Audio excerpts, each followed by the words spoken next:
My name is Barry Allen.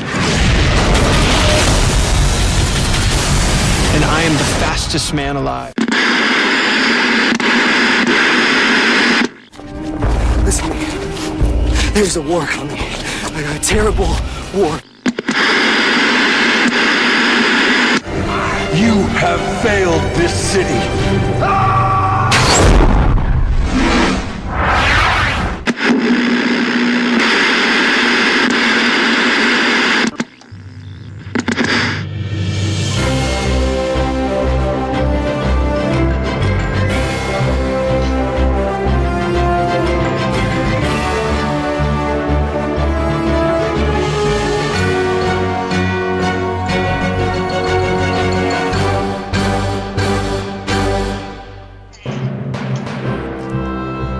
Everybody, and welcome once again to the Fandom Zone podcast. I'm Charles Skaggs, the most anal retentive podcaster alive, and joining me, as always, is the wonderful Karen Lindsay. Hello. Hi, Karen. How are you today? I'm okay. And we have a guest today. We have a guest today, a special guest. Yes. Yes, Not short the bus magic. special. Yes. The magic of the Phantom Zone projector. That's right. The Fandom Zone projector. You know what happened is one of those little mirrors came Yes. twisting in, and it broke, and out came Jesse. Hi, Jesse. Yes, Since joining I us- was Silver Age, I would see the little projector That's right. versus the thing. Yes. Well, Hi, those of us who everyone. are like all Christopher Reeve, we won our Yes. like nice flying mirror. through Exactly. space. Yeah. Doodly doodly doodly. That's Yeah. the only one. Yes, for those who don't know, Jesse Jackson is my wonderful partner in crime on Next Stop Everywhere, the Doctor Who podcast. And he's also... No, he's not. He's not? He's my co-host He's your co-host. on Storming the Castle. Well, how could he be both our co-hosts? I don't know. I am bi-televisional. No, you're like Mr. Podcast. You're like doing everything. So Karen and I go all the way back to Farscape. That's right. That's to where the we first- Scapecast. We first fell in podcast love. Which is still going on, by the way. Even though Yes, it is. you and I are no longer talking about it, it is still Yes. being released. We were so far in advance. Yes. Yes. Mhm. So Yes. so that's how it was in ye olden days. That's Yes. right. I also I'm doing a Halt and Catch Fire podcast, which is kind of fun to talk about. Oh, I'm so jealous. You have to have me on there. I That's will. Yeah, I and, love that show too. Yeah, and so we're doing that, and I'm excited about. I asked our boss, Rob, for American Gods, and he said, "Hey, you're the first one that asked." So I figured I would not have a lot of trouble finding a co-host Oh, cool. right No. in this room. Yeah, Like, Yeah. how about that? I've read the novel, and I'm going to reread the novel now.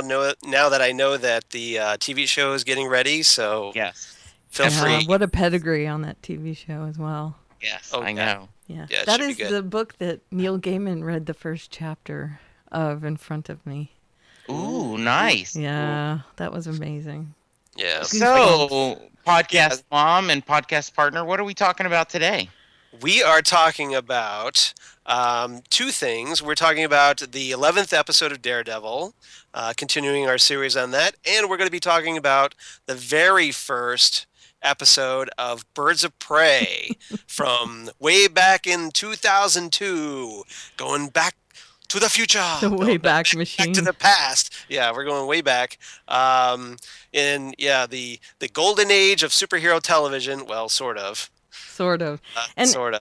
on a side note, since we mentioned Farscape is one of those shows. It was from slightly before Birds of Prey, not much before. Same era. Didn't it start in like 1999? Yeah, Yeah. same era. And it holds up, like really holds up. Oh yeah. Special effects wise.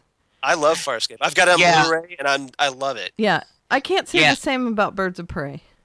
No. Well, spoilers. No.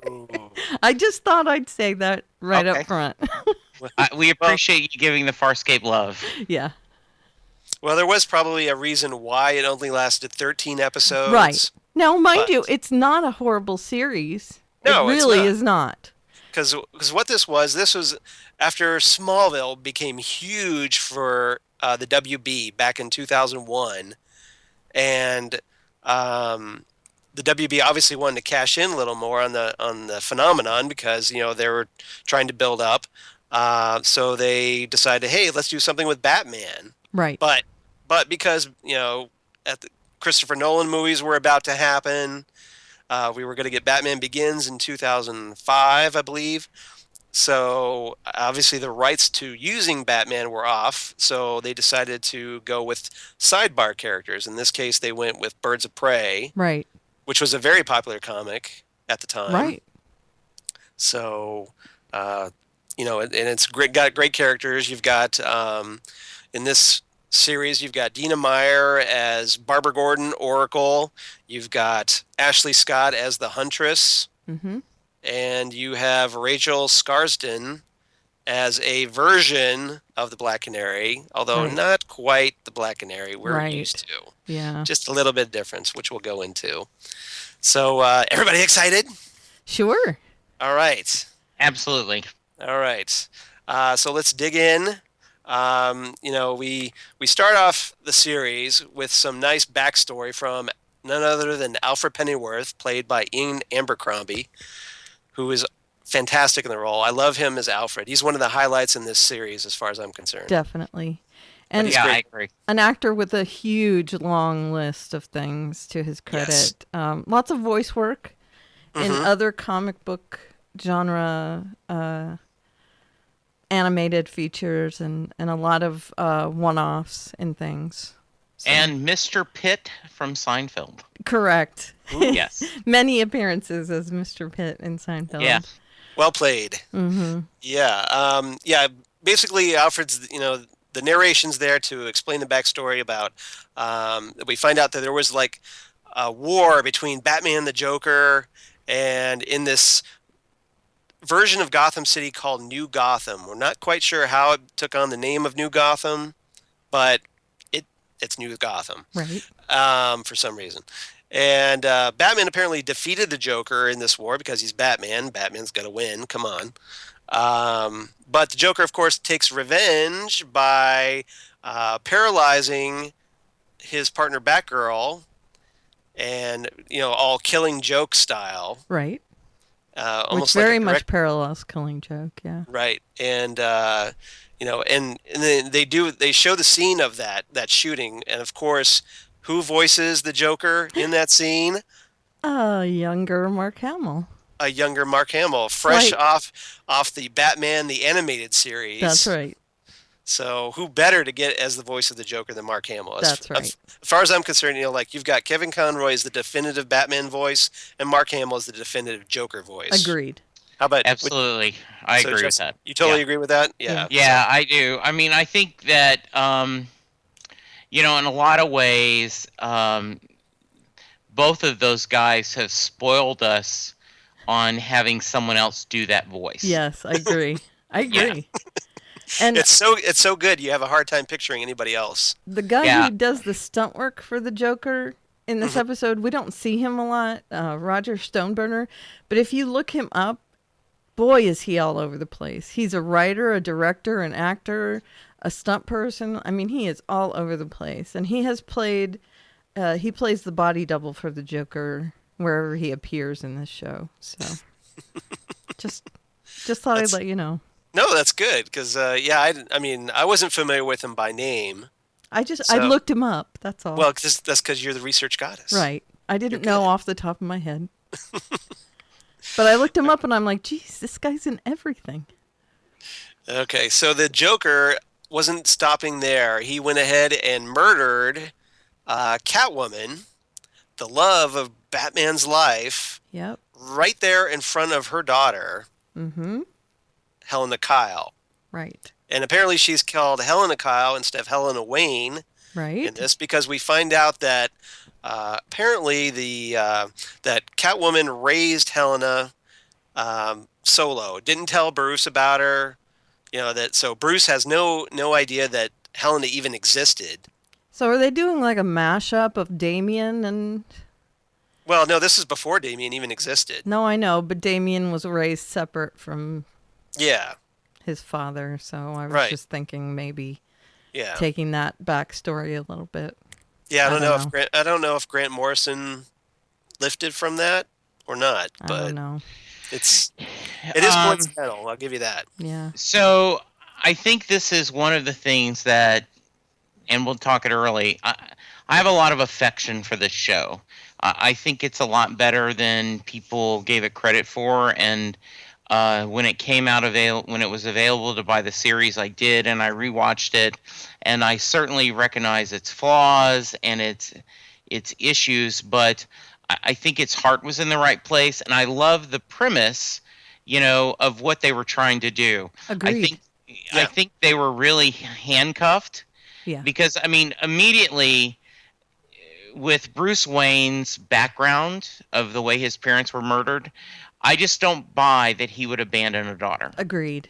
I don't When agree he that knows he abandoned about Gotham. Yeah. Right. Totally agree on that one. And I realize they had to do that because they can't use Bruce Wayne or Batman in the Right. series. They can barely mention him. Right.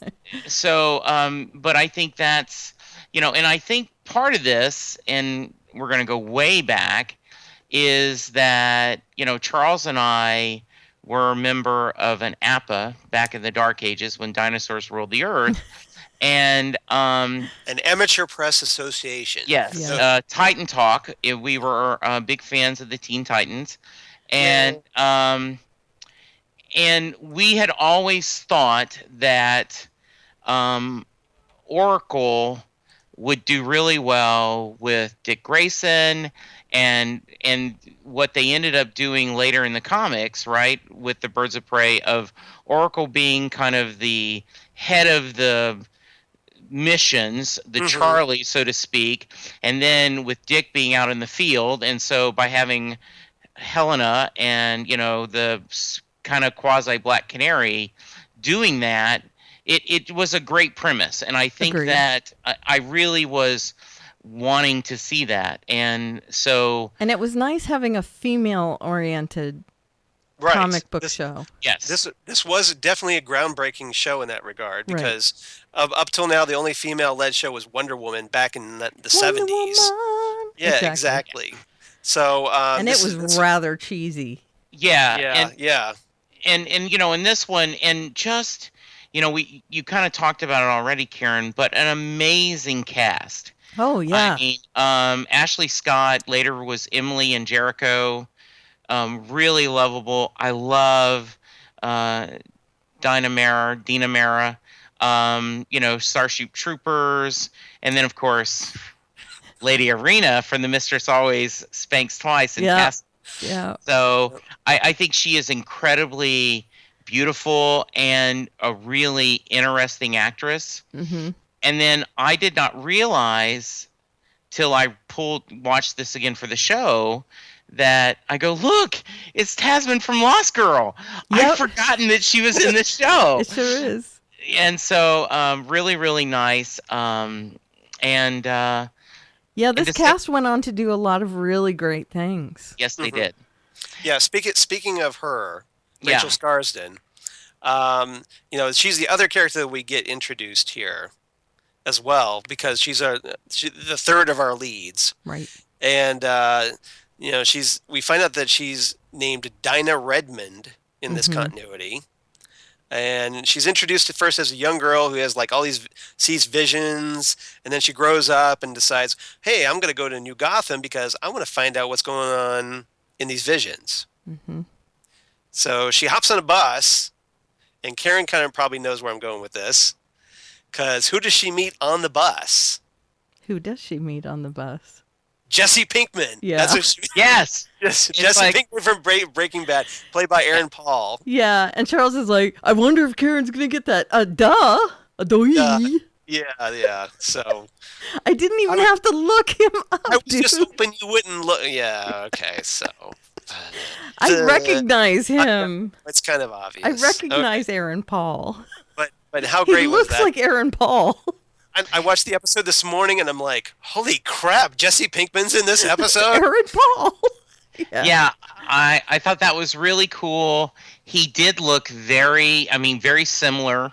Mm-hmm. Really cool to see, especially that, I go home and go, oh, wow, I remember this, and it's going to be very interesting, that he's kind of a bad guy. And so, yes, a very early role for the Emmy Award-winning Aaron actor. Paul, yes. Yes. And he wasn't as good as he is now. Let's put it that Yeah. way. Oh. Wow. He's a Okay. really he's much more seasoned now. Yeah. Well, to be fair, was it that or was it the writing? Because I have a huge problem with the writing in this episode. It could have been, but I think it was a little bit of both. He's much more seasoned now. He has a bit more subtlety. Yeah, a little bit. He was a little over the top in this one. Yeah, And I yeah. don't think it was all writing. Well, I don't. it was kind of a thankless role, really. Yeah, but- definitely thankless, but still, Yeah. I could tell some of that was him. Yeah. And, okay, so think we so. go ahead. Well, I just wanted to point out a couple things since we've kind of brushed over the young Dinah role. Right. Yeah. Is AJ Michaela, and she is the sister of Allie Michaela from iZombie. And that was one of the ones that surprised me. Allie Michaela, who plays Peyton Right. on iZombie and was also in Hellcats. And I was like, that last name looks really, really familiar. And I went in her bio and it says sister of Allie. And I was like, oh, What? what? Yeah. What? And I went, well, there's a connection to another comic book show. So that was cool. Yep. And then someone that we might not really talk about is Jesse Reese, played by Shamar Moore, who is Right. kind of a heartthrob right now from Criminal Minds. And he was on The Young and the Restless. Right. But And go ahead. And I'm just going to say, on a superhero note, Shamar Moore also does the voice of Cyborg on some DC animated movies. Right. On the You know, straight to video. The direct to DVD, yeah, Right. stuff. I say video. It's DVD. I know. Yeah, that's, Yeah. that's but okay. He is near and dear to my heart because if you go to his website, he does a lot of stuff for MS because his mother has MS. Oh, that's nice. And he Yep. like rides in MS bike rides and does all kinds of stuff. So Shamar Moore is one of my heroes. He's just awesome. That makes him cool in my book too. Yeah. Absolutely. And he's really, really cute. Yes, I was going to say, and a very handsome man. He is. You both have a touch of drool on the corner of your Yeah. lip. Yes, we do. He was even super hot back then. But even now, like he's got a nice little goat happening. And it's like Oh, okay. really nice. So Jesse, you and I get Dina Meyer and Hey, Dina Meyer is still super hot. She is. mhm. Yep. Super Yep. hot. Yes, she is. And Ashley Scott, who plays Helena, is in the show that I am completely addicted to called Unreal. Yeah. And I want to put in a plug for this. I hate reality shows. And this is a show for people who hate reality shows. It's like this seamy underbelly of a Bachelor type show. And it's like all the backbiting and and it's like exposing all that and saying, isn't this the worst thing ever? And let's get all the dirt on this person and put it out there. And then there's actually a person who's subverting all that, who's going, well, let's not, haha. And, pulling the plug on it and saying, no, I'm not going to expose this person for what they are. Get out of town, It's awesome. So Ashley Scott is in that show and I dig it. So I just want to put in a plug for that show right now. Unreal. You got to watch it. I saw that in IMDb, and I wondered what it was, so I will have to check it out. It's awesome. It's on Lifetime, and it's something that I never would have watched Right. But I was on the TV Rewind podcast, and Stephanie told me I should watch it, and I watched it, and I was like, I'm so addicted to this right now. So, Jesse, this would be one of our infamous Fandom Zone digressions that Yes. What is this bizarre segue that's happening right now? Exactly. Can we maybe stay on point? That's Blaine from iZombie giving us crap. Okay. All right. It is. It's a digression, but still unreal. Oh my God. You two Well, have it's to watch kind of it. related. It was kind of related. It is. Right. You right. two I should know. watch it. It was relevant to the discussion. Yes, It was. Absolutely. All right. So moving on, we have Helena going to therapy with someone that any Batman fan worth their weight should know right off the bat. Yep. But those of you who watched this episode and at first and didn't catch it right off the bat, Dr. Harleen Quinzel, Duh. played by Mia Sara.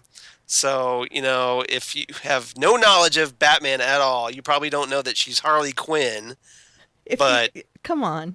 I Get out know, from it's- under your rock. Yeah. If you don't nothing know else, that's Harley Quinn. yeah.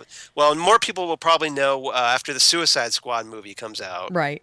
Yes. Plus Mia Sara from Ferris Bueller's Day Off and Legend.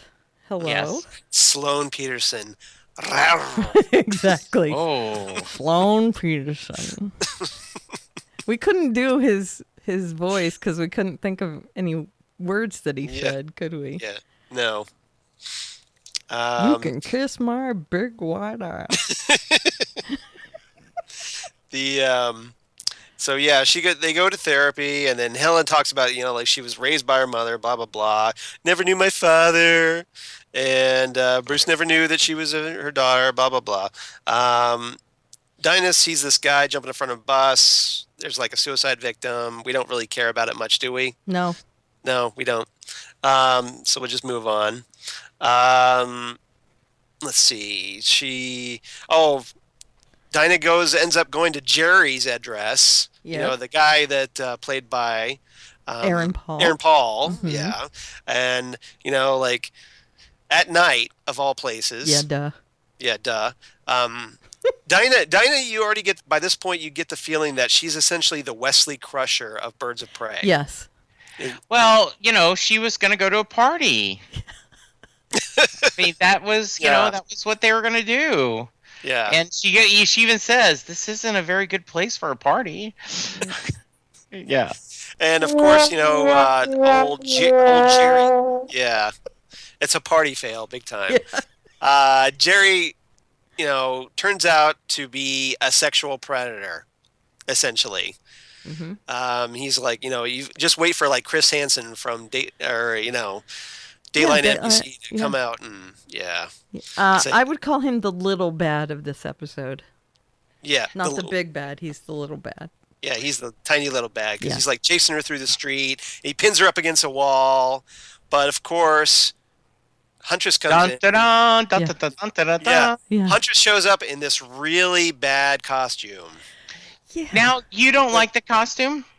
Not in the pilot. I like the versions that takes place episode 2 on. Yeah.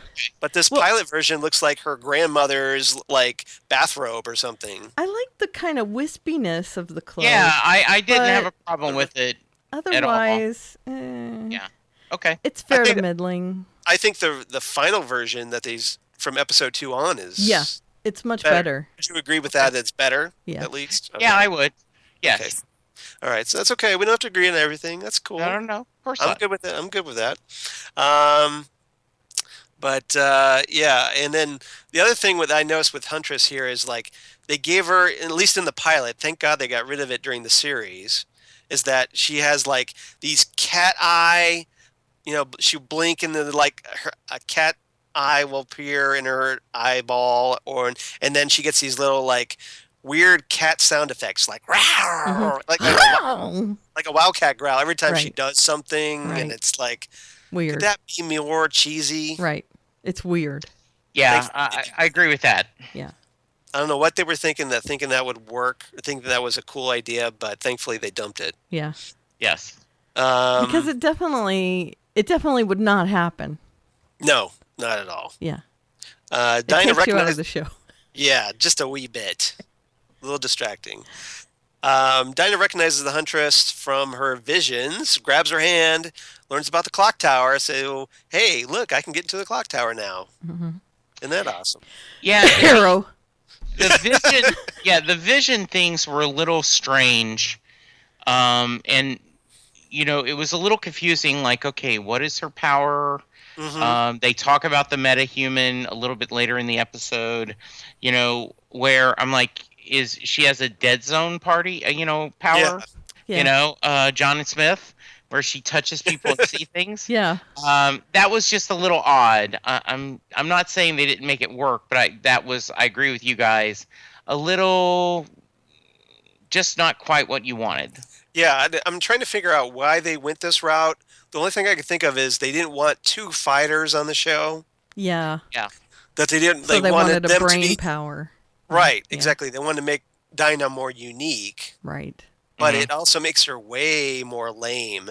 Yeah. Yeah, It does. I agree. And I guess they wanted one at home base Right. and one that could think things through and the other one could fight things Right. through.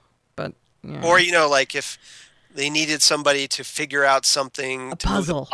move the plot forward. Right. She could have a vision, and then okay, we got a clue all of a sudden. And Yeah, hints like iZombie is doing right now, right? Right. Because she's pretending to be psychic. right. But much So, more yes. effectively, in my opinion. Yes, I agree. Much more Absolutely. effectively. And might I also put a pin in that you only use 5% of your brain thing, which is a complete fallacy. Right. Yes. You use all of your brain. Just Yep. so everybody listening knows, that is completely wrong. Everybody So- uses all of their brain. You just don't use it all at the same time. Yeah. So all that crap that Deathstroke fed us over the years, Jesse, since we were back in Titan Talk, that I use 90% of my brain, which is why I have all Yes. these awesome abilities. So do I. Yeah, everybody else does too. I don't know what Marv Wolfman, why he came up with that one, but And he you know did. what? Yeah, We've known that forever. that is nothing new. it's not a state secret. No. Yeah. When they do an MRI, they can tell you use all of your brain. It's all lit up everywhere. Right. It'd be 10% would be like, okay, I'm going to use little this dot. chunk. Yeah, Right. that's it, and that's it. Everything Right. else. So Okay. I just thought I'd let people yeah. know that Yeah. that's a load of crap. And every time I see that on a show, I just want to stab someone right in the head. So Stop writing that. Dinah shows up at the Birds of Prey headquarters, the clock tower. So how great is it to see the clock tower? That's Yeah. that's just cool. a pure fanboy, fangirl moment. That's very nice. Yes. Yeah, I like it.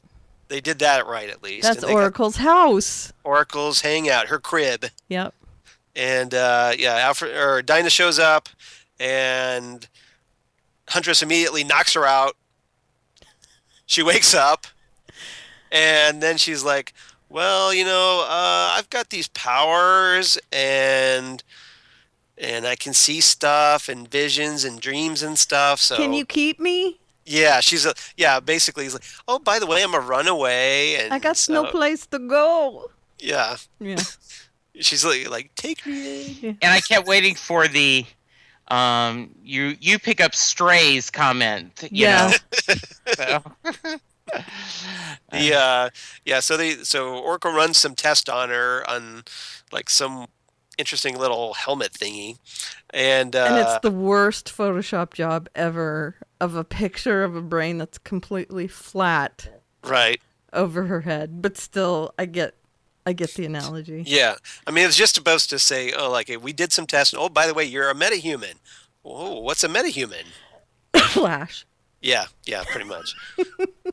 Anything really. Yeah, I know, but that's Yeah. what they're calling them on Right. Flash. So, yeah. Well, they've been. But to be fair, Birds of Prey did it first. I know that's true. So credit But there. It's a DC Comics thing. Or unless so- they did it on Smallville. No, they didn't do that until later. Nope, they were So yeah. they were freaks or something on Smallville. They were rock. Yeah, the Kryptonite freaks of the week. Yeah. Yes. Yeah. But so yeah, I guess credit to Birds of Prey for doing it first. Yep. Barbara agrees to let her stay the night.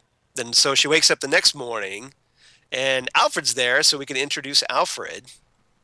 who is awesome. Who is just like great Alfred. He's like, like, hey, how you doing? I've got some new Can I- clothes for May I you. offer you some new clothes, ma'am? Yeah, exactly. And so Alfred goes off, talks to Barbara, says that he wants Helena to stay at Wayne Manor because, hey, she's the heir. Mm-hmm. So, it's hers. It's She really should her stay house, there. right? Yeah, but Barbara tells him that, oh, by the way, Helena doesn't want anything to do with Bruce, so sorry. Mm-hmm. And do you guys have a little bit of problem with that? And maybe it's because it is hard for me to do this, just practicality Mm-hmm. of, wouldn't you, wouldn't you want to embrace that, one of the richest men in the world, and yes, I may take a while for me to forgive you, but I still would want to give a chance. I wouldn't cut off my nose to spite my face, I guess. Well, let me give you this as a trope. Okay. Yeah. There is a trope in a lot of fiction that is money cannot buy my love. Right. And it is all over the place. I am much too proud to take your money. Okay. So I think this is where they were going with this, is Right. that, my pride goeth before my fall. And her fall was his money. So I just wanted to pass on to any millionaires or billionaires out there. I am okay with You an can buy my adoption. love. Yes. Yeah, well, you I can will be. be. That's I good. will be the best friend. I will be someone. I'm okay with it. Okay. Yeah. Okay. I just want that out there on the record. I do have to say, however, I have issues accepting money. Right. Well, see, But if someone came Well- to me and said, "Here's $1 million and you don't ever have to pay me back," hello, new friend. You know what I say? yeah, exactly. So okay, I'm going to take us off just for a little bit, but I promise it'll be quick. What is this bizarre segue that's happening right now? Yeah. Yes. Can we maybe stay on point? Yeah. I haven't got to Amanda- explain my take on the situation yet. Yeah. Amanda Palmer. Yeah. Book The Art of Asking talks a lot about her not wanting to accept help, even from her husband Neil Gaiman. When she was needing money, and I think it was a really good explanation of not just the trope of that, but the psychology behind it. So, told you it'd be very quick, Charles. What are your thoughts? Would you let them buy your love? Well, my take on Helena's situation is that this version of the Huntress is, she's been raised by Catwoman. So as opposed to the DC Comics version where, like the pre-crisis version where Helena grew up as Bruce and Selina's daughter together. This one is raised solo by Catwoman, so she's kind of got Catwoman's mentality. She's very independent. I can make it on my own. I can make it on my own. If I Mhm. want to get Okay. any money, I can go out and steal it. Mm-hmm. Okay. So, I don't need anybody's help. I certainly don't need Batman's help. Right. Okay. So I think a lot of that has been ingrained. Yeah, well. Shush. I didn't do that. Okay. Was that for me? I made a gesture. No, it was a gesture meant that Helena made that at her father. Oh, okay, got it. Yeah, so Okay. that's my take on it. Okay, So- I think that's a fair thing. And it didn't stop me from liking the episode a lot. And once again, I think part of the reason, right, is that if she's accepting the help, then how do you explain him not being there?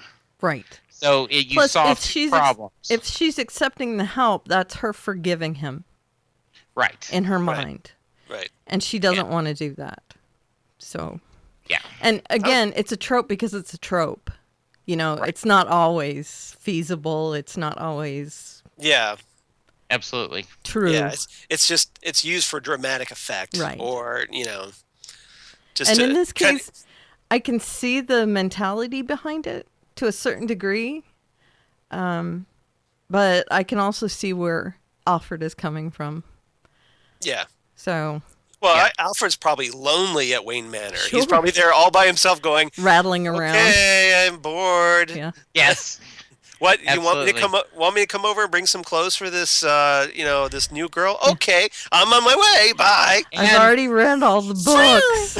And I'm gonna bring food because I know you're too busy to shop. Yep. Yeah, exactly. I've made cookies. Yes. I can make a nice cup of cocoa. Okay, so we've got the whole mystery, like you Yeah, said. don't worry about it. We don't worry about it. We have, let's see, we'll skip ahead here. Oh, when Oracle sends Dinah to the dockyards after Dinah just pleads, like say, "Oh, can I go to the dockyards, please, please, please?" Because, Yeah. Oh, and she pushes it. And this is where I felt like she was the Wesley Crusher. Yes. Because she's just like so insistent. Like, Please let me run the ship. I know I've just shown up, but I can be a valuable team member. Yep. Let me wait till everyone's been put under this spell, and I'll take over the ship. Right. So she goes there. Now. Yeah, she goes to the dockyard. She's got her cool night vision goggle things. They're the worst. With the lasers that you were like, pew pew pew. Stop it. That's my rating. Get out of here. I'm in your brain. No, you're not. You just saw my rating in the document. Okay. Damn, you blew my mystique. Yeah, Okay. that's okay. So Mystique, so that's she the X-Men. Dinah ends up falling through the floorboards. Yeah. And but Oracle recognizes the tunnels that she falls into because this was something that, as Batgirl, and this is one of the things I do like about this pilot, is that we get some cool Batgirl flashbacks. And We Dina do. Meyer looks great as Batgirl. Yes. Yeah. Great costume. Great. Okay. All right, that was creepy.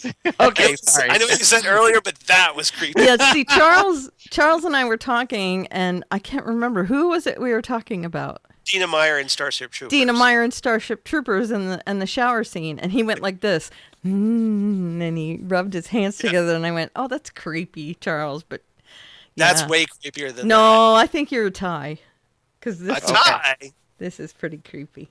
Yeah. The hands rubbing is pretty creepy.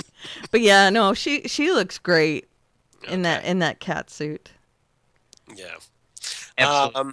So Barbara explains the origin to Dinah, and we get some Batgirl information for those who may not know. It's good. Yeah, That's a great scene. So it was cool. Now, okay. Go One ahead. of the things that bothers me, though, about the early part of that scene, Yeah. before the flashback, is she says, "How come I can't have that jewelry?" And it's a little bat thing. Yeah. Okay. That costs as much as a car. Okay, but the laser goggles where you can see out of them and the 3D and they have a laser pointing out of them, those cost less. Really? Maybe she Yeah, buys them in that's- bulk. Yeah. It must be a little bit less. I the thought little that communicator. Yeah. It's just a Yeah. communicator Right. on your ear. Right, earpiece. Costs yeah. 10 times more than the glasses that you can see remotely through, and it has 3D and it has... Well, remember this was 2002 before Bluetooth got big, so I don't know. Even worse. I'm throwing it out. I'm just making that up. I don't know. Ridiculous.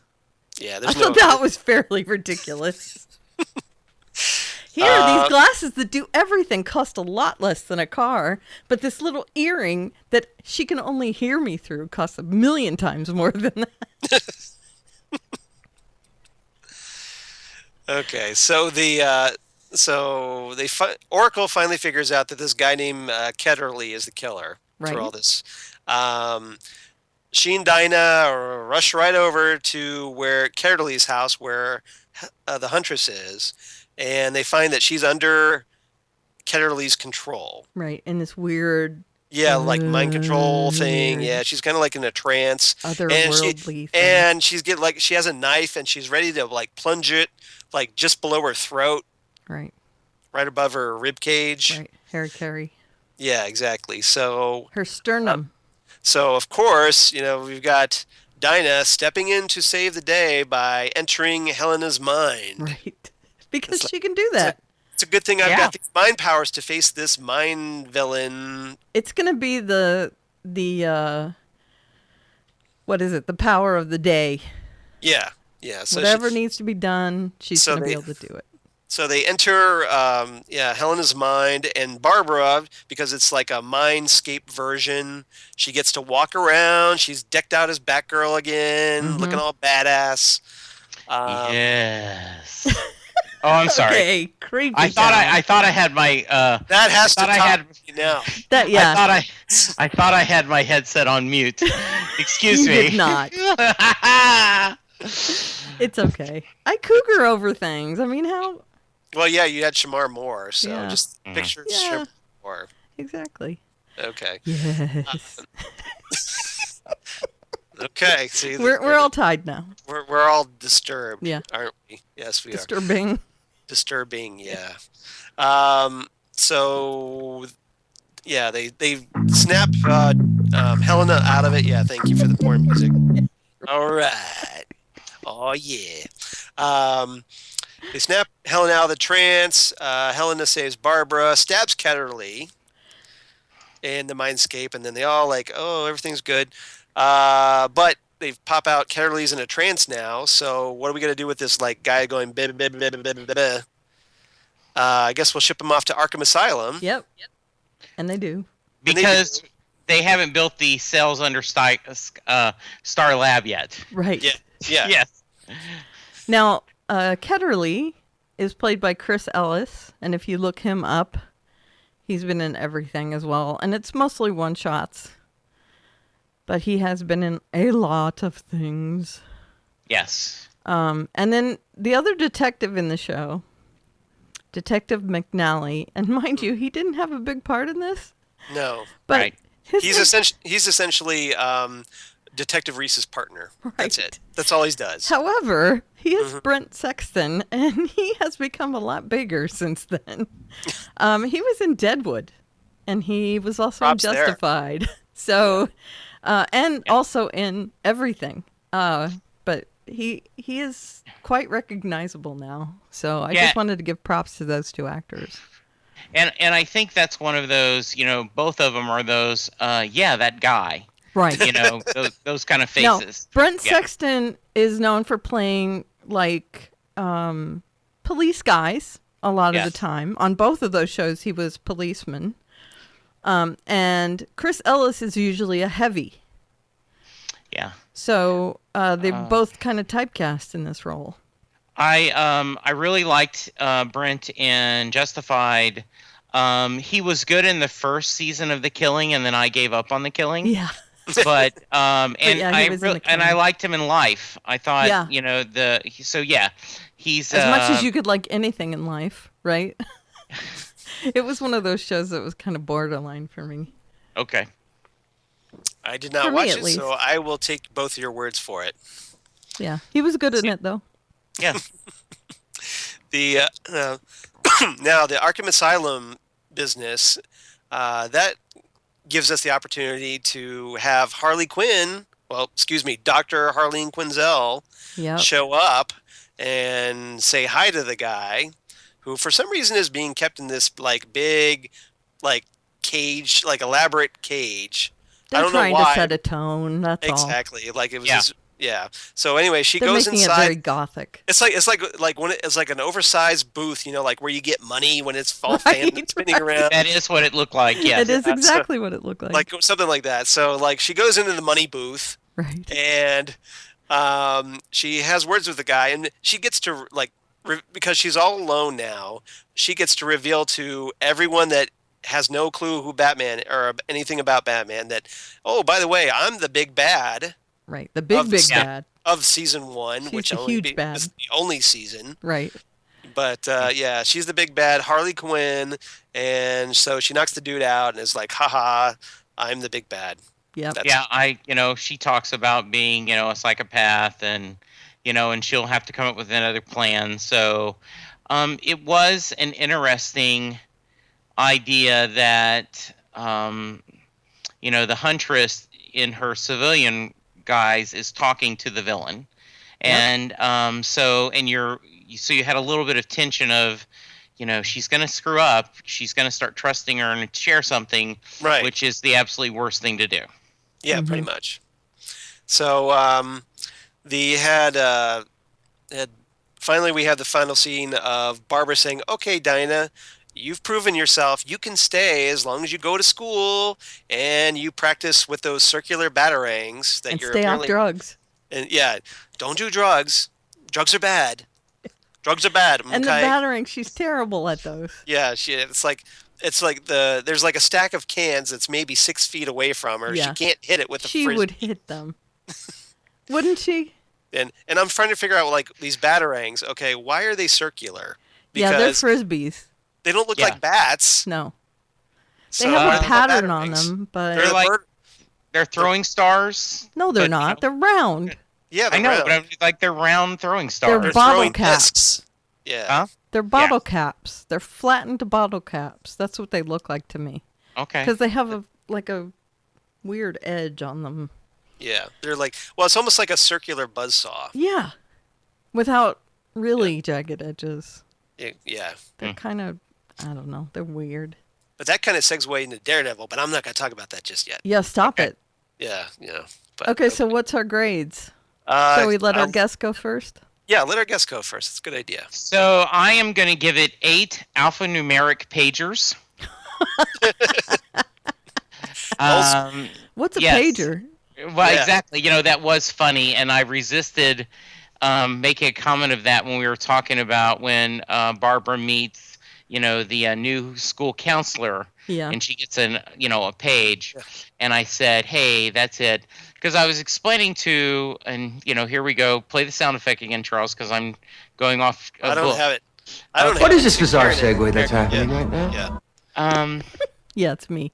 On my Halt and Catch Fire podcast, they wanted to rank it byte, kilobyte, and megabyte. So 1 to 3. Yeah, they didn't have Right. any of those. Yeah, they didn't have megabytes Well, they back had then. bytes. No, but that's they Yeah. thought that would be a clever way. It would be bit And- and byte. Yeah. That's it. Bit. Mm-hmm. 8-bit. Then it's kilobyte, then megabyte. Yep. I don't know. I Bit, don't. byte, Yeah. kilobit, megabyte. so- Yeah, and all so that then, stuff, yeah. and I said, yeah, what we do, and I told him on my other podcast, as an homage to the original podcast mom who started this, I said, you rate it on a scale 1 to 10, and the whole point is to find some item that makes your co-host laugh. Right. That's the whole reason. Exactly. And so, it's like I gave this last episode 8 Jolt colas, and my Oh co- man, that's fantastic. Because Yes. I immediately was like, oh my god, I want a Jolt Cola so bad now, because they were drinking those big Yes. time in the last So episode. Charles, how about you? I gave it 8 out of 10, and as Karen had pointed out, this is on the Birds of Prey scale. Yes. This is not, like the Daredevil scale. This is the Right. Birds of Prey, which is a little bit lower. Yeah. So I give this one 8 out of 10 circular frisbee batarangs. Nice. Very nice. And I give it, because it's a setup episode, I'm gonna go a little lower than you. 7 Okay. laser with a Z. Laser. Laser glasses. Pew pew. Very nice. Kind of original steampunkish. Exactly. Yeah. Laser.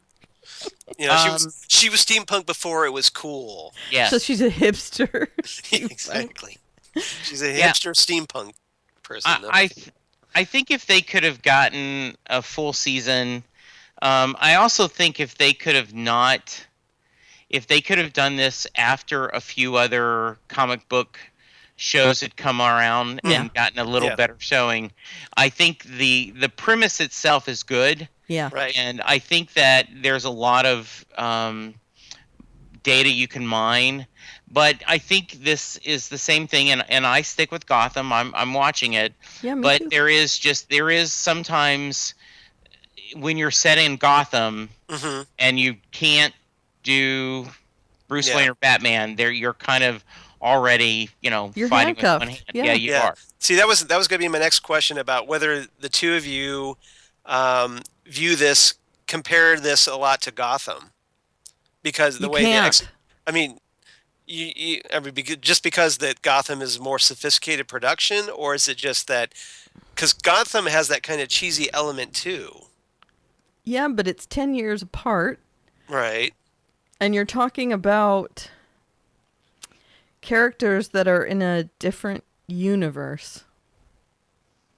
Because the Okay. Gotham characters are in like an AU, like a alternate worlds kind of Elseworlds universe.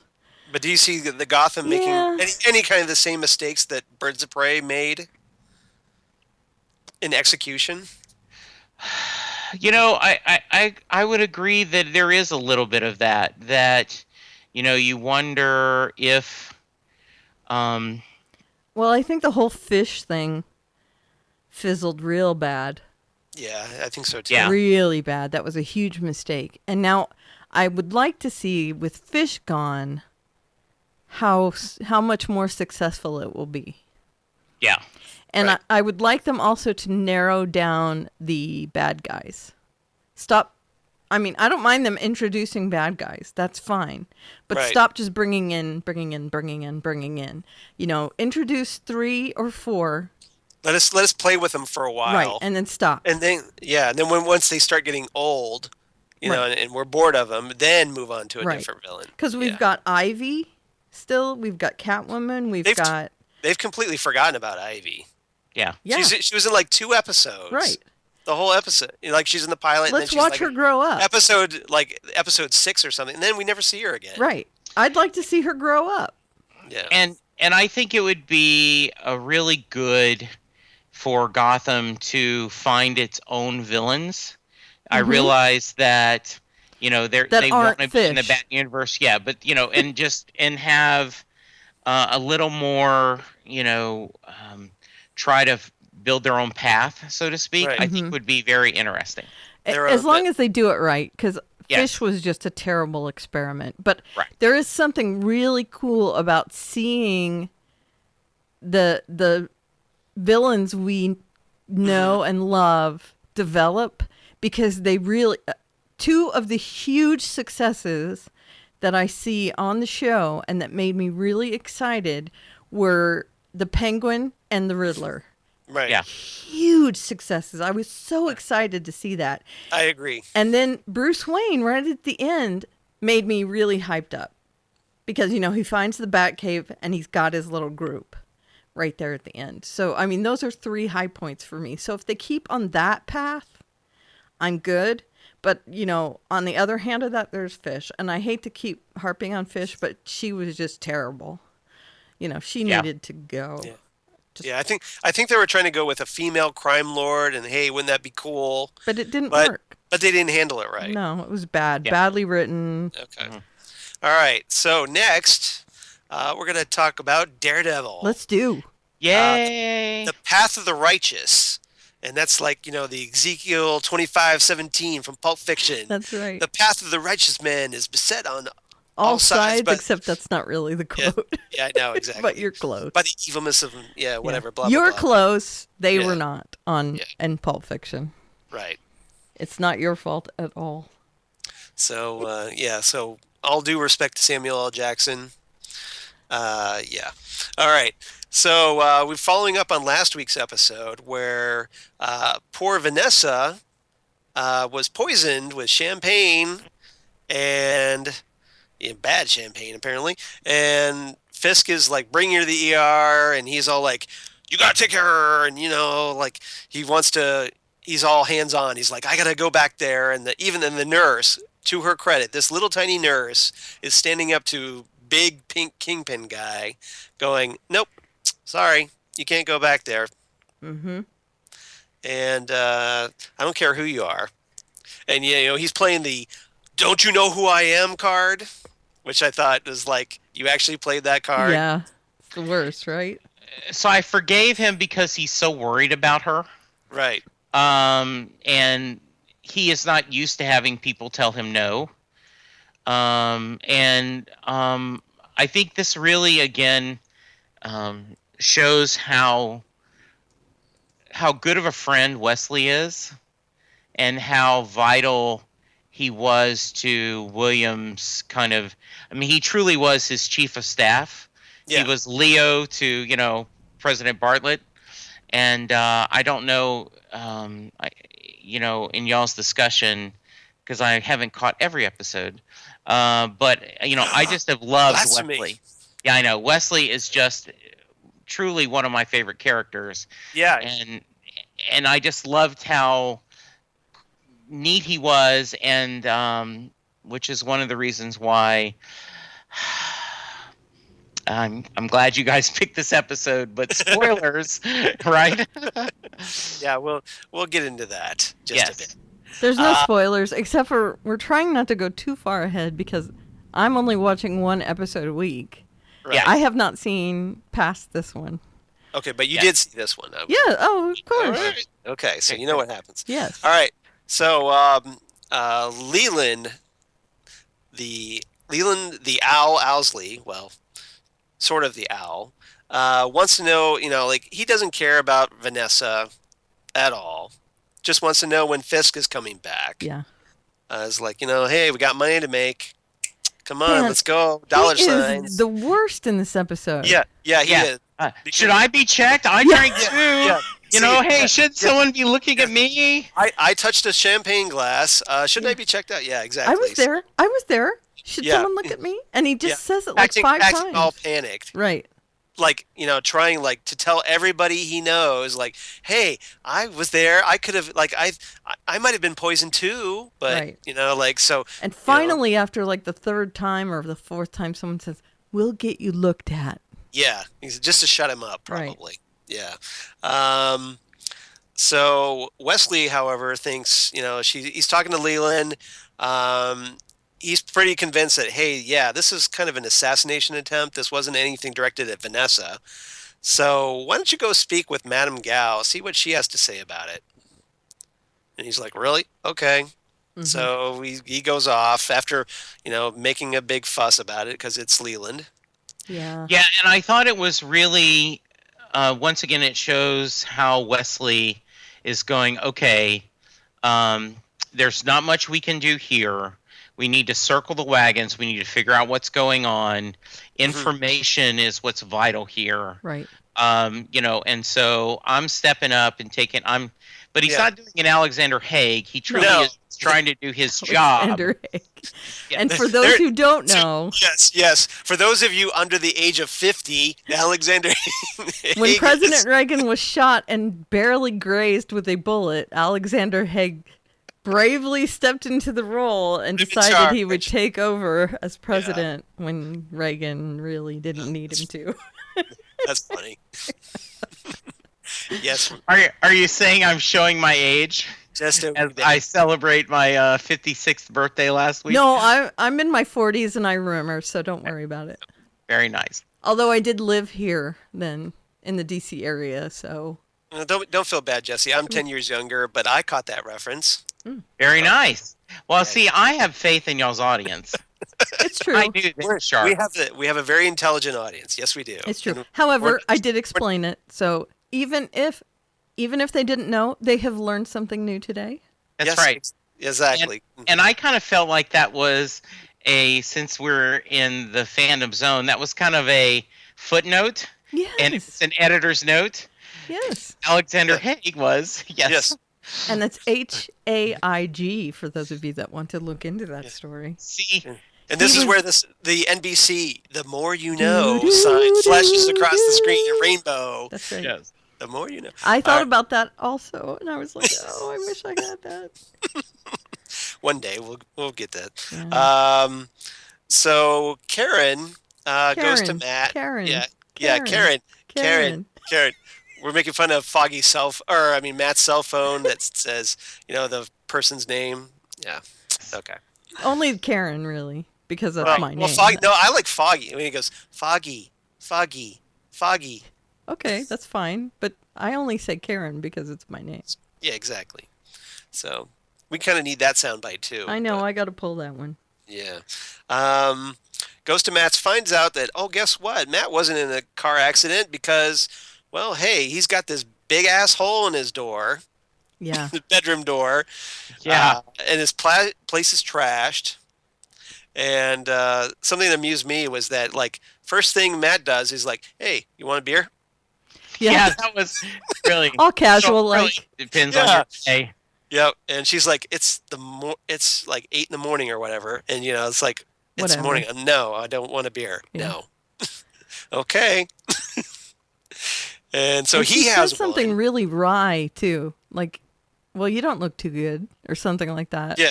Yeah. Yeah. He's like, I feel better than you think. Yeah. No, I feel No. worse than I Yeah, look. yeah, or yeah, something. that's right. Yeah. You got it. Karen tells him about Fisk's secret past, where he beat the crap out of his dad with a hammer and helped his mom chop him up into little dad bits and throw him in the river. And Karen wants to jump all over it. Right. He's like, hey, this is like big news. And Matt's like, well, how'd you find out? From this senile old lady? It's not really much we can, verify. And like, Karen's all like, well, it could make people ask questions. Mm-hmm. And Matt's not buying it. Yeah, she's really very optimistic about what this will happen. I mean, I love Karen. Thinks Thank you. Well, She's I great. love the other Karen too, but I think she's just truly not.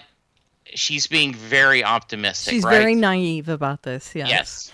And Matt is going, "Water, meat, blanket." Yeah, Karen. Yeah, because didn't Karen just lie to him? Like she's Yeah. getting on him about lying, and just like, well, Karen, you lied about having that file way back in the first episode or whatever. That was Right. really important. Right. And So she's really done a lot of bad things lately. Like what she did to are you getting thunder? yes, I'm sorry. If you No, hear it's- that. You have to apologize for the thunder. You better apologize. Well, for I'm that trying thunder. to block it out. Just so you guys know, I'm pulling the curtains over and everything. If you hear it, I'm sorry. So if Karen gets electrocuted, you'll know exactly what happened. Yes. But it was all for you. Yeah, we're people. getting a bit of a storm. All through of you the people area. out there, Karen's electrocution was, for your benefit. That's right. It was But for then your she- entertainment pleasure. But then she could run very fast. Yeah, right. I wish. And then, but on the bright side, just think of how that spike in our ratings would come up on true. on Yes.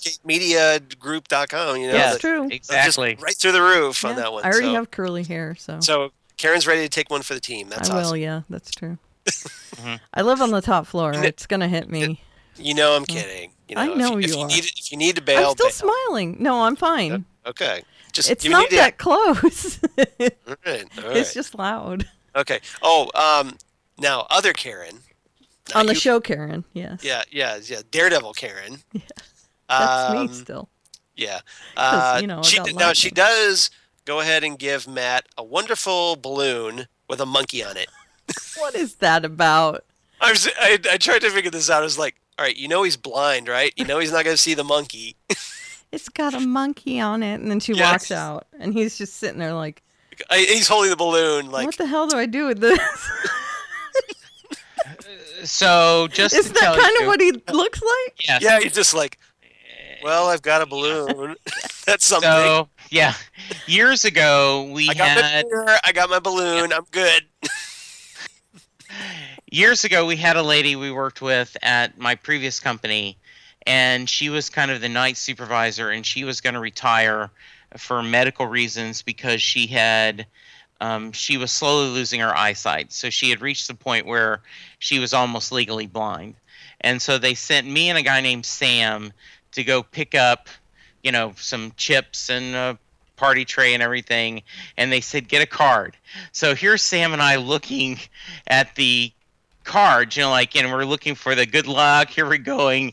And after about 10 minutes, Sam goes, she's blind. She can't read the card.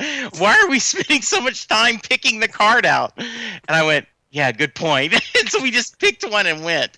So Wait, did you? You could have got her a musical card. Yes, we could have. This was back in 91, so 92. So I don't know if they had musical cards back then, but yes. So, Karen's feeling all, wants to be nice to, her boss. Oh, It's a monkey. Hey, who doesn't want a monkey balloon? Come on. All right. Matt. Yeah. Well, yeah. Okay. Foggy, meanwhile, wakes up hungover, seriously hungover, in bed. Well, after a wonderful night with none other than Marcy Stahl, the blonde from Landman and Zach. And as a guy, Mm-hmm. I am so happy that the dorky friend is getting the hot blonde. I'm just saying. I am so disappointed. We have a difference of opinion here. So. I am disappointed that he Foggy. cheated on Karen. Yes. But Karen didn't give him the time of day yet. Yes, they went out on a date. They called it a date. They had a romantic evening. Mm-hmm. See, my argument was that, she's all hung up on Matt. So yeah. Yes, but they had a date. Right. And it was still up in the air what was happening with them. And I'm not talking about the balloon. Okay. So they still were kind of in that hovery place between are we going out or are we not going out? And then he just hops into bed with his ex. Well, he did get hammered. Yes. So maybe he wasn't thinking. That's he got true. hammered, then woke up in bed, like maybe in a drunken stupor. He went over to, he drunk dialed Marcy, and she had, all right, come over. And we also know that Karen wasn't happy with this particular ex. No. Because they met in the lobby of that building. Right. And she was very jealous of her when they met. And she loved when Foggy owned her during that scene. Right. Yeah. Yep. So, in particular, this woman. No. Yeah, this was... Okay, fair enough. And I agree with your viewpoint in that, rah-rah for getting this chick. Yeah, I get it.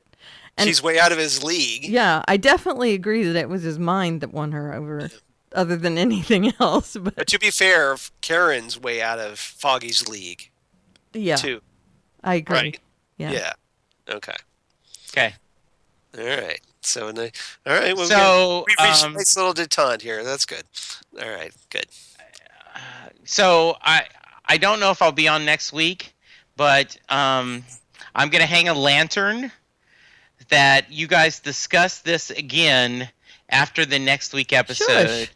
Okay? I'm just saying, I'm just, you know how you used to do in Farscape? Pay attention to this, Jesse? Yeah. I'm saying pay attention to this because something comes up and it is relevant to the discussion. All right.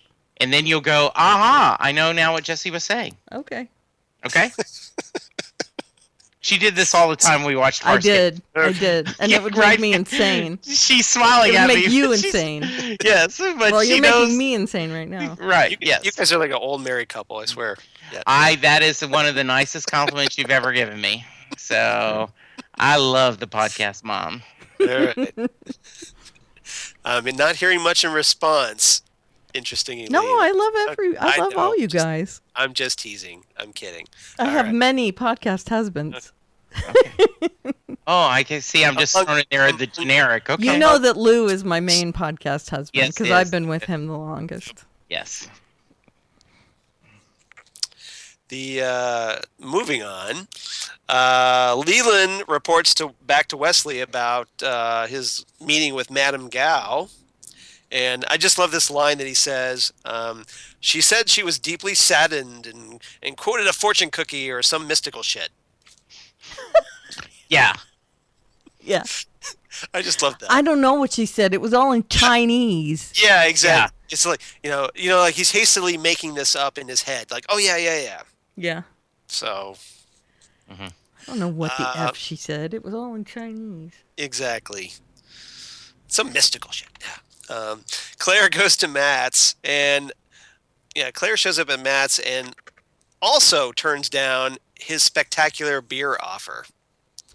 So that's 2 rejections of beer. Mm-hmm. Matt tells her that he's finally thinking about getting that body armor. gee, only after getting like his body completely destroyed like for the past 10 episodes. Mm-hmm. It's like, well, maybe that body armor thing isn't so bad after all. Now to Right. check into that. He tells her that meditation helps him heal faster. Claire's like, tells Matt that he's not just the man the city needs, but he's the one it created. Yes. So Karen seems really focused on something. I'm kind Yes, I'm looking up something. Okay. There's a book called The Monkey Balloon. And it's about a little girl who lost her balloon. Monkey balloon. Mm-hmm. Interesting. Ben and Karen meet up, and Ben gets on Karen's case big time for dragging him to the nursing home, which, to be fair, was kind of a dick move on Karen's part. Well, Yeah. Karen is kind of focused on herself, Big time. Right. And so that's why Foggy went elsewhere for comfort. Just Yeah, look, kidding, Karen. She took Yeah, Ben. because Marcy is not self-absorbed at all. No, not at She all. took Ben to Ben, right? Ben Urich. Is that Yeah, his name? Yes. She Yes. took Ben to that Nursing home. nursing home, and that was cruel. Yes. Hence me calling it a dick move. Yeah. Yes, absolutely. Yeah, and that was one of the really bad things she did that kind of makes me feel okay with what Foggy did. Yeah, because she's so obsessed with taking Fisk down now Right. Right. that she's not really realizing what her actions have on other people around her. Right. And Which I'm is a nice so parallel torn. with Matt as right. Daredevil, because he's Yeah. kind of doing the same thing. He's out there fighting crime and doing what he wants, but doesn't realize what what the repercussions of what he does either. For the people around him. Yeah, Yeah. exactly. Yeah, I agree. But I think almost that it's more damaging the non-violent way Karen is going about it than it is the violent way that Matt is going about it. Yeah. There's violence in how Matt goes about it, but it's violence against other violence. But Karen is actually doing damage to innocent people. And she knows she's doing it. She used Ben. Yeah. Like I agree. right up front used him and hurt him. And Totally. she's using Foggy, and now she wants to use Matt. And she is really just so focused on this that she doesn't care who she hurts at this point. Right. So yes, it's a good parallel, but I think she's really hurting more people than Matt is. Yep. So does that make Yeah. sense? Yeah, Yes, it does. It does. So Ben gets on Karen's case, is like, hey, Fisk's people could have been watching us when we went to the nursing home. Yeah, that hurt. Yeah. that conversation. And yeah, to Jesse's, like Jesse was teasing, that has some effect on next week's episode, Okay. which I'm not going to get into. Yeah, please don't. I'm not. Ben tells her that, Fisk has like way too much media pull, so there's no way he could run that story. But maybe if they just kind of kick back and let things play out, maybe Fisk will be taken care of some other way, because people around him are dropping like flies. Mm-hmm. So we'll see what happens there. Fisk opens up to Wesley, and then I thought this was a really interesting scene where he's talking about what Vanessa's death would mean to him. Mm-hmm. And it was Vincent D'Onofrio, the guy who plays Wilson Fisk, the Kingpin. What is that in your footlocker, Fisk? Yeah. Is that a donut? Sorry. I'm trying to figure out where that was from. That's from Full Metal Jacket. He plays Private Pile. I never Oh, saw okay. Full Metal Jacket. I haven't either. No! Yeah. Yeah. Oh my God, go see it right now. Okay. Okay. See, that's why I was just like right over Yeah. me head. Yeah. Oh Yeah, my okay. God, you two have to go see Full Metal Jacket. Okay. So I don't, at least with Jesse, I don't feel so bad not knowing. Okay. No, I haven't either. That. Okay. That's on your list. Apparently, Full Metal I got Jacket. your list is like getting bigger all the time. The stuff you're recommending. So Okay. I'm gonna have to sit Well, down look, if you tackle want to this. see a performance that rivals this from Vincent D'Onofrio, Right. Full Metal Jacket. See, I would have gone with Men in Black, but I'm joking. I'm joking. Yeah, yeah, There's my impression of it. yeah. But he's all full of cockroaches and Yeah. stuff. Yeah, No, Full Metal Jacket. That's Okay. his tour de force performance. Yeah. No, because damn, that's my impression of Will Smith. That's funny. You got to clean up around here, because damn. I liked him in Happy Accidents. Just throwing it out there. Oh, okay, yeah. I'm not familiar I've with seen that, but Have you guys not seen Happy Accidents? no, I know that movie. Yes. I don't know that movie. Marissa Tomei, Yeah, and it's a it's a dramedy, right? yeah, and it's a surprisingly you don't it. The idea is she keeps dating losers, Mm-hmm. and she finds him, and he's absolutely perfect, except he says he's from the future, and he's come back in time to win her over. Right. And so she's like, "Oh, great, he's a crazy He's guy." an idiot. Yeah. Yeah, and so, but it's really a very sweet movie, and I recommend it a lot. Okay. Cool. Cool. We'll watch that if you watch Full Metal Jacket. Okay. The bargaining continues. Yes, indeed. Mac ends up. There's going to be some teasing on Facebook over Full Metal Jacket. You know that, right? I understand that. I hate Kubrick, but Right. Full Metal Jacket is, by and large, one of my favorite movies of all time. Okay. That's cool. Okay, go ahead. All right. We'll continue. Matt goes to see Father Lantom, Mr. Latte guy. Father, Would you like Father, a latte? Not today. Father Latte. I thought not. Yeah. Who suggests to Matt that God created Satan to scare people, Yeah. to get them to behave. So maybe that's what Matt could do for the city. Yeah. Just scare So- people. So Be kind of a, and I'm not using this in the DC Comics way, but be kind of a specter hanging over the city. Well, you know what I mean. I see what you did there. Yeah, thank you. Yeah, yeah, But be kind of a warning device. yeah. Don't do anything bad or I'll come for you. Isn't that kind of of what he's saying?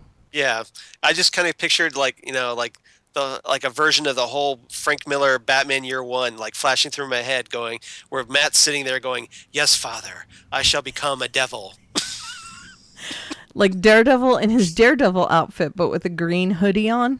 Yeah, Is that what you're thinking of? But I do like the father. Oh yeah, I think he's been. Yeah, no, I like him a lot.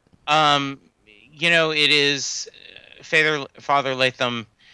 I'm glad they didn't go with a cliche, a crappy priest. I'm glad to see he seems like a really good man. He seems to be really trying to understand the world. Yeah, I And was just going to so- say he knows what Yeah. the world is like. right. Yeah. He's not kidding himself. He's not naive. Right.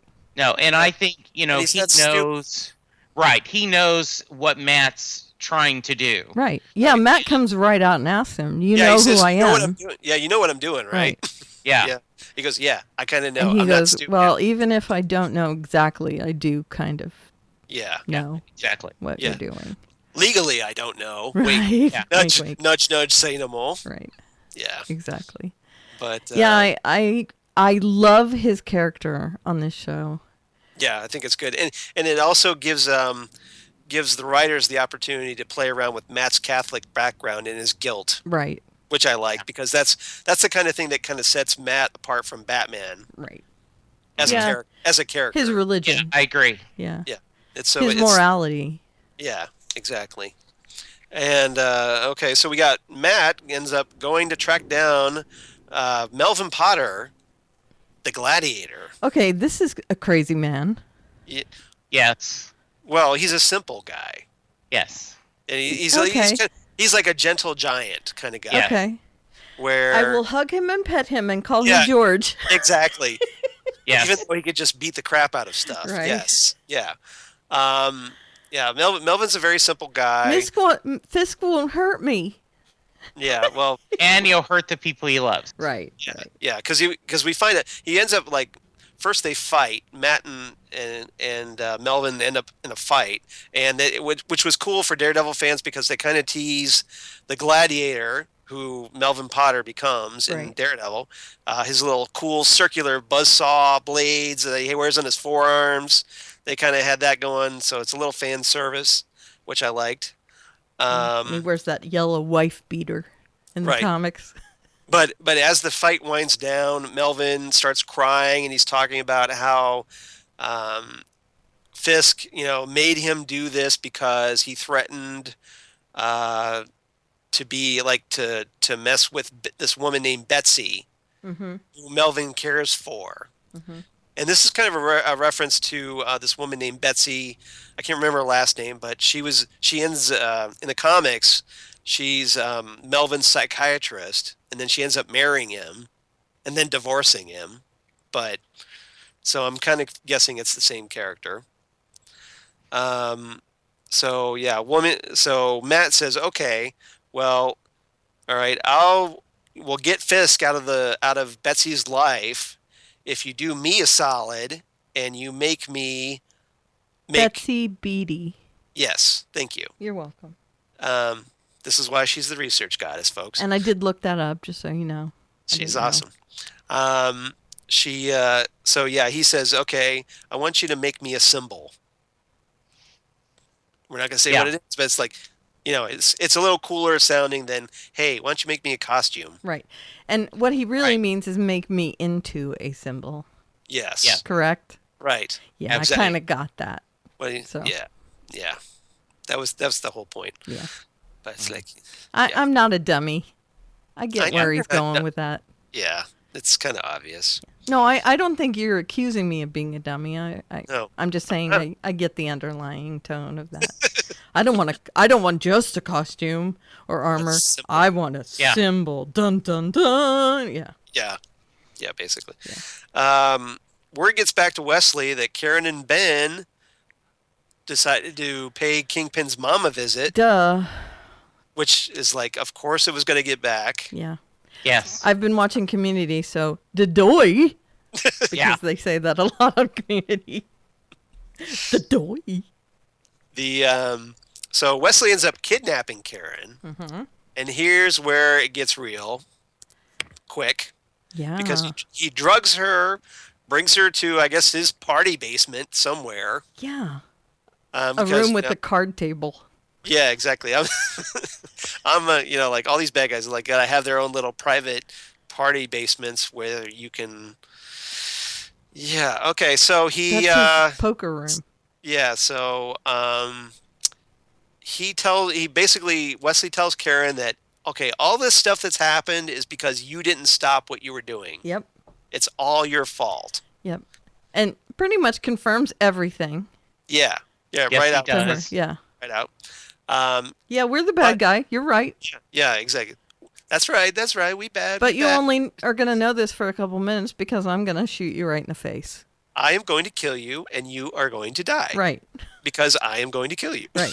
Yeah. Because you're going to die and I'm going to kill you.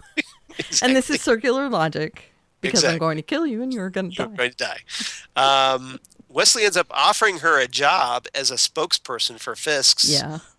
social movement. Right. And essentially he's implying, get the word out that we're cool.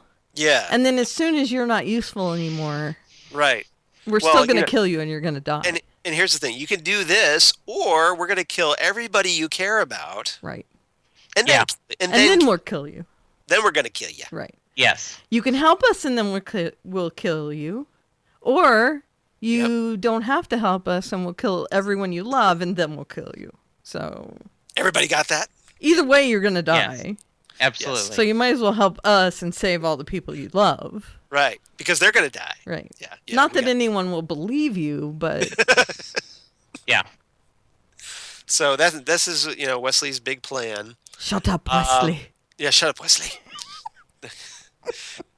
So Karen And now this is what I did like, because at this point you're as a viewer you're going, okay, they're playing, like the stereotypical helpless female victim card. Right. And it doesn't look good for Karen. You've got this guy that's lording it over her, treating her like crap, and I thought for sure she was going to have to be screwed. saved. Yeah, she's screwed. Yeah, exactly. You're waiting like, okay, when does Daredevil come up and save her? Right. Right. That doesn't happen. Nope. Why? No.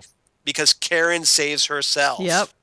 That was awesome. And this is one of the things that makes this show so great, is that they don't fall into those old traps. Mm-hmm. Yeah, and I think it's really cool to notice that they set this up well. Mm-hmm. Wesley is talking to Fisk's mom. He's the one, he figures out what's going on. He goes to, one of the heads of security and says, I need your gun. I want the keys. And the guy says, let me go with you. Mm-hmm. And he's like, no. We've got to protect the man. Right. Right. Don't let anyone, you stay on him. Yep. I'm going to be fine. I'll get my own gun. Yeah. And so I thought that was really well done. That's exactly because how Wesley would think, right? Yep. Wesley would say, I'm going to be fine. Yep. This isn't dangerous what I'm doing. I got it. I do this all the time. Right. Yeah. And so, it's it isn't an unbelievable, like, oh man, duh. Mm-hmm. It makes a lot of sense that he would think that and he would do that. Yep. And so once but it again, bites him right in the ass. Yeah, it does. It does. Because this isn't something he's normally like the translator guy. He's the scheduler. He organizes things. Yep. He's not usually the type to go off and be this hands-on. And if even something little goes wrong, he can't compensate. Right. And that's his weakness. Right. And what he doesn't know what to do if something happens. And something does in fact go wrong, because while he's too busy being distracted by his phone, so another important safety, don't be distracted by your phones, kids. Right, turn it off. Yeah, turn your phones off. If you're threatening a helpless female, turn your phone turn off. your phones off, because otherwise, she's gonna grab your gun, which Karen does while he's distracted, and then shoots him a whole crap ton in the chest. Boom, boom, boom, boom, boom, boom. Yep. Thud. Yep. End of episode. Yeah, what I thought was very cool is exactly. You waited for Karen to just drop the gun right there, going, owned. Wesley is biatch. to a certain degree is Tyrion Lannister. I'm going to talk myself out of this problem. Yeah. Yeah. He doesn't get nervous. That's what he does. And he's like, you really think I would bring a loaded gun? It's going to be fine. And you're talking, and she just doesn't shoot him to wound, doesn't shoot one time. You're gone. Yes, absolutely. You are a threat to me, so out. Yeah. And you're just sitting there going, but he's one of my favorite characters. Well, I was hoping we'd get his backstory in season 2. He's a bad guy. Hey, yeah, this. If Game of Thrones can kill off the people you love, well, so can Daredevil. Yep. Yes. And to be fair, Stephen DeKnight was not above getting rid of people in Spartacus. Mm-hmm. So, he knows, and I think that's, once again, one of the things I love about this show is, I'm going to tell the story. We're going to churn through the story we need to say, and we'll worry about the next season when it gets here. Yeah. We're going to trust ourselves that we will find stuff. And a lot of shows that we love, hi Chuck, would be afraid of, we can't advance the story that much, because then what are we going to do? Right. And as a good writer, you take care of those plots and then realize that, okay, I have to make new plots. You can't just drag them out. Right. One of my favorite yeah, go ahead. Yeah. Unlike Jon Snow, Wesley is actually dead. Yes. Because Melisandre was there at the wall. Yeah. So Melisandre did not show up to save Wesley. Right. Yeah. And the other thought, and I think this is Friday Night Lights is one of my favorite shows of all time. And when you look at season 1 to go to, season 4, that's a show that totally changed, that made the first 3 seasons, that Dillon High School, the enemy in season 4 and 5. They moved where Kyle Chandler was coaching, and, they totally redid the show where your first 3 seasons you would have been a Dillon Panther fan, and in the last 2 you're like hating the Dillon Panthers because they weren't afraid of the story. Right. They were not afraid. They trusted the characters, and they knew they could take you where you're going. Right. And that's what I love about Daredevil. Right. I believe that no one is safe, and I believe that they are going to write. Well, I wasn't F kidding the show. myself. I mean, I might have liked how the actor played Wesley, but he was a bad guy. So I wasn't kidding myself that, he wasn't going to get killed off, And he didn't have a supervillain name. No, So, exactly. He wasn't going to make like, it. maybe he could get killed Right. off. Right. Yes, I mean, absolutely. Kingpin's going to make it, obviously, because... Well, this is Marvel. He could come back from the dead because everybody in Marvel comes back from the dead. Sure, but I mean, he's going to make it because they're not Right. doing that in this show. This is more realistic. Absolutely. So far. It's not Arrow, Lazarus Pit. Yeah, Lazarus Pit. Yeah. Or not even Lazarus Pit, just some weird healing thing that Katana has. Magic. Whatever. All How did right. Katana save him from that sword going through his whatever? Okay. It was a potion. It was a salve. Yeah. A Band-Aid. Magic Band-Aid. I don't know. Yeah. That's a Arrow season 3, whole nother rant. Okay. Yeah. Yeah, I know, yeah. me too. All right. So everybody's ratings. What did they give this episode? Jesse? So I gave this 9 not so empty guns. Not so empty. I'm going to give it 8.5 regretful morning afters. Ooh, And- I like that. And I gave this one 8.5 out of 10 refused bottles of beer.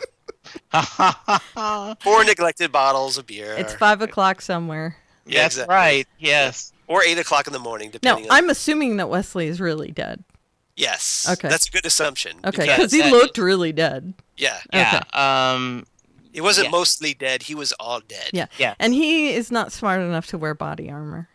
Also, I'm assuming. No, he looked really dead. Yeah, I think all of them had that suit on, but no, it wasn't. In this case, it wasn't something that we could do this. So Okay. yeah. Because, again, I haven't seen the next episode, but I'm assuming from how we're talking that he's really dead. So, Safe assumption. okay. Yes, I think All so. right. That Okay. works for me. So I guess that about does it. Karen, do we have anything to discuss? No or- feedback. No And feedback. I don't have any news. I don't have much news apart from that Charlie Cox was honored, apparently. He was honored by the American Foundation for the Blind. Oh, awesome. Yeah, at the 19th Annual Helen Keller Awards. Cool. Nice. So he's recognized for his performance, obviously, on Daredevil. Very so nice. he showed up to accept the award, and That's great. so that's kind of cool. That if nothing else, Daredevil is sanctioned by the American Foundation for the Blind. That's excellent. That Or- is very excellent. So that's cool. I guess he did something right in his portrayal. That's wonderful. Yep. Or just maybe because of. I mean, you notice, and we've talked about this, Karen, that they put a lot of research into how a blind person functions in 2015. You Yeah. know, with the cell the phones, phones and yeah. and the alarm clocks and all that. Right. Yeah. So I obviously, apparently, that got some praise for And it. I think some of that might be that they're not portraying him as helpless, even Yes. when he is being normal blind, not Daredevil blind. That they're portraying him as being able to just wander around on his own, Yeah. being able to function in 2015 society. I really like that they've done that. You know, he can use a cell phone, he can do research, he can practice law without a problem. He can, Yep. I Yeah. dig that a lot. So great. Good. Well Very deserved. nice. Yep, I thought so. Absolutely. So Jesse, why don't you tell us where you can be reached? Well, I can be reached at JWJ170104 on Twitter. I am on the Storming the Castle podcast with Karen. We're debating on what we're going to do this summer during the off season, but I'm sure we normally do some fan fiction episodes, and we go back and watch some older episodes and discuss. So that'll be fun. Yeah, we just haven't done it yet. Yeah. And I have got at least one more episode on tuning into Sci-Fi TV's Game of Thrones podcast. So we're kind of doing a season wrap up. Charles and I need to get off my keister and get the schedule going. We are going to have on Next our Up Everywhere. Next Up Everywhere podcast, we are going to have guest stars like Karen and Nicola wants to do it, Karen, where they would pick an episode that they love of both either new or classic Who. And we're going to watch it and discuss it. So we're going to get that schedule out. So... Yeah, Karen, think of an episode and we'll have you on. All right. I just have to pick one, right? Pick Right. one we haven't covered yet. All right. Yeah, that's all we ask. So, Karen, where can they find you? All right. That mine is easy. At Eleveria, Aleveria, on the Twitter machine. And I have a link in my bio that it goes to about.me. And it has a lot of links there. And you can find me at any of those links. And I, of course, can be found at Charles Skaggs on the Twitter machine or on the Instagram machine. This is my favorite part of the podcast. Or Google Plus for all you crazy kids on the Google Plus. Or on the Facebook. Or on his blog. Or on my blog of geeky things, Damn Good Coffee and Hots. So where I talk about all kinds of things like Doctor Who, Next Up Everywhere, or, hey, maybe Comic the Phantom books. Zone podcast, comic books and TV goodness. That's right. So, so come check it out. And then, of course, the Yes. show itself Yes, the is- Phantom Zone podcast. Where can we find us? on the Twitter machine at Fandom Zonecast. Mhm. On Facebook would be facebook.com/Fandom Zone Podcast. And our email address is fandomzonecast@gmail.com. And we want to hear from everybody. Let us know what you think. iTunes as well, please. iTunes as well, because we're a little light on the feedback this week, so we'd love to have some more. So, hey, guys, come on. This is a participatory element of the show, so come on. Please Help us- do. Yeah, chime in. Absolutely. Jesse, I hope you enjoyed your first time. I did. Thank you guys having me over to the clubhouse and talking. It was a lot of fun. You've been wanting to do this for quite a while. Did so you I enjoy have. our theme song antics, Jesse? Yes, I did. That was very fun. Yeah. That's a cool part of a behind the curtain that I had not seen before, and now then, when I Never wanna see download it the podcast, I will be thinking about what you guys are doing as the theme is playing. Yep. So you're always welcome to come back. Thank you. I appreciate it. Hope you finally enjoyed getting to talk Daredevil and I did. It was some wonderful. old school Birds of Prey. So Yes. so that's about it. Everyone, I hope you enjoyed it, and we'll see you next week for more Daredevil. See the episode 2 of Birds of Prey. So come on back, and we'll talk to you later. Bye, everyone. Everyone.